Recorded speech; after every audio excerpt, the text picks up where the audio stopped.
Xavier Grimaud est toujours au stade d'Orgeval. Alors Xavier, depuis tout à l'heure, est-ce que des records sont tombés?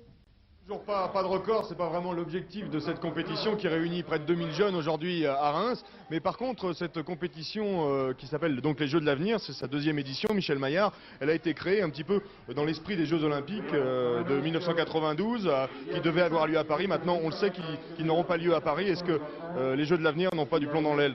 Oh non, parce que de toute façon, les Jeux de l'avenir seront toujours une pépinière pour les futures Olympiades.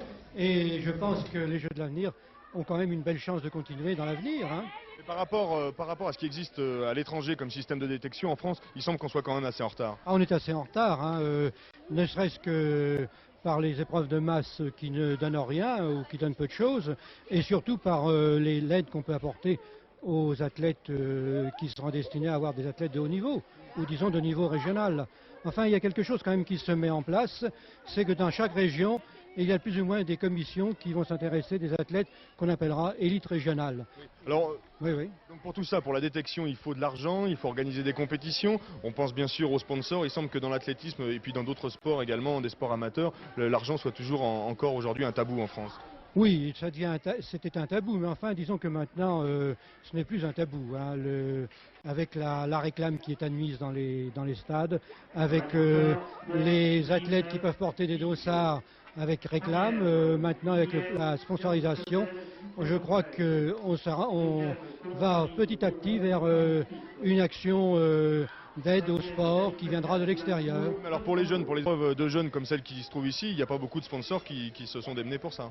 Ben disons que je rends hommage à mon équipe du Croja qui s'est démenée pour avoir des sponsors en Champagne, mais disons la vérité c'est que ils en ont trouvé très peu.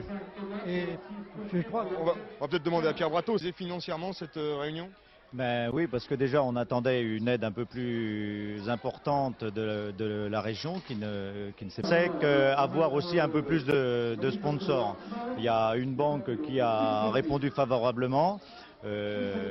Et puis il y a aussi pour les repas du jury et pour le repas des enfants un hypermarché sur Reims et une radio locale qui ont bien voulu nous aider. Alors on va reparler sport pour terminer. Est-ce que ce type de compétition, ça veut dire qu'il va y avoir une espèce de collaboration entre les clubs et puis les compétitions sportives scolaires? Est-ce que ça va vraiment, il n'y a plus de concurrence entre les deux?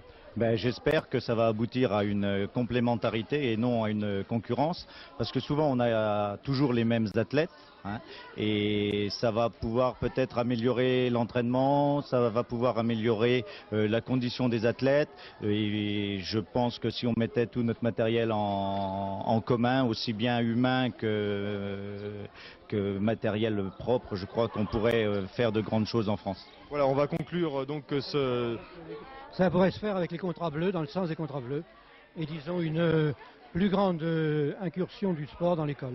Voilà, on va finir sur cette note optimiste et puis on se retrouve ce soir à 19h15 dans le journal pour faire le résumé des compétitions. Peut-être aura-t-on à l'occasion de ces compétitions des Jeux de l'avenir découvert un nouveau Karistan.